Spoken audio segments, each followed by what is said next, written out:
faire un petit aparté un peu sur certaines pratiques et certains systèmes de croyances. Alors, le sujet est délicat, pourquoi?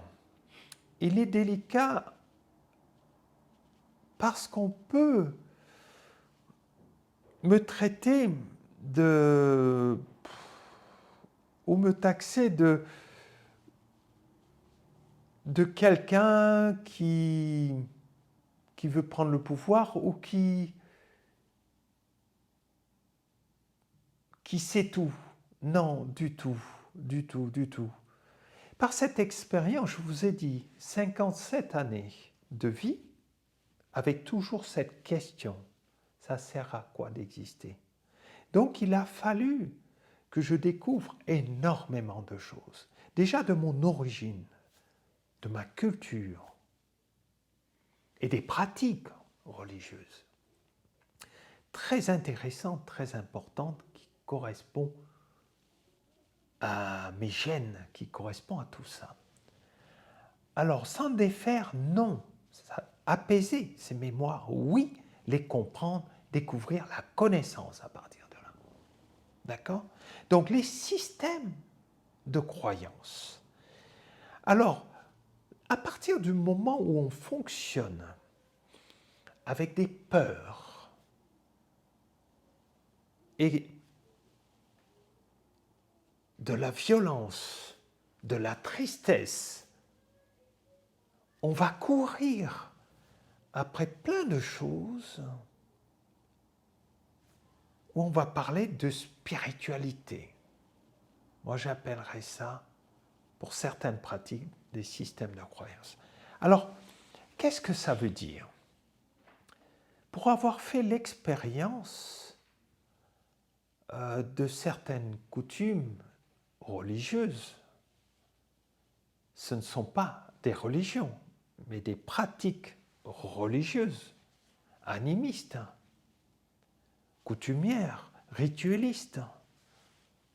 Je ne vais pas citer des noms, mais qui fonctionnent un peu par le sang, les sacrifices, les amulettes. Vous voyez tout ce qui se passe partout, pratiqué par des chamans, des marabouts, des sorciers. D'accord? Eh bien, je ne dis pas que toutes ces pratiques sont négatives, mais elles sont de l'ordre de la culture et du territoire. Je m'explique. Lorsque nous sommes dans un territoire, une jungle, une savane, une steppe, nous n'avons pas forcément les connaissances de la science à l'occidental et ces antennes, on va dire, dites médicalisées avec toutes ces connaissances-là. Eh bien, non. Nous avons dans ces cultures un microcosme qui fonctionne très très bien.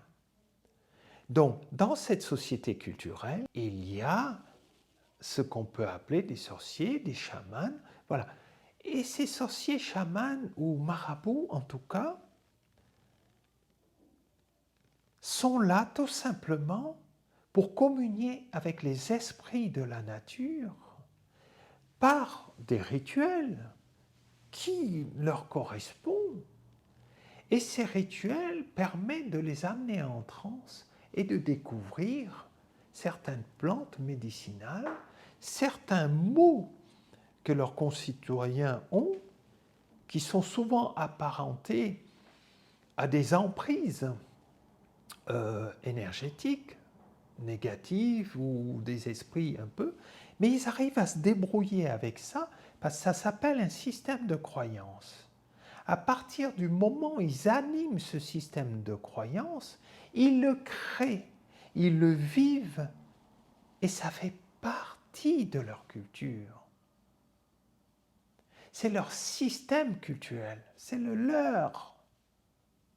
d'accord, adapté à chaque territoire, chaque culture, chaque pays. Donc, je ne parle pas de cela parce que c'est leur pratique. Je vais vous donner un exemple. Cette culture, chacun est à sa place. Chacun est dans son pays. Chacun fonctionne avec, mais pour des valeurs sûres, des valeurs qui correspondent à leur origine. Je ne peux pas prendre une de ces personnes et l'amener à Paris alors qu'il n'est jamais sorti de sa jungle ou de sa steppe ou de son monde culturel, son microcosme culturel. Il ne va pas comprendre. La même chose, je prends quelqu'un à Paris, avec toute son armada, je prends un châtelain par exemple, qui a toujours vécu et qui est né la bouche pleine, qui n'a jamais connu la faim, et qui est sorti de ses parents, l'école, la culture, la religion et tout ce qu'on suit, et je le parachute en plein milieu de cette culture, il va être choqué. Vous comprenez? Donc, ça c'est important de le dire. Donc, je ne peux pas prendre non plus un singe qui vient d'un de ces territoires et je l'amène en France. Alors, je vais vous donner cet exemple un peu bête et idiot.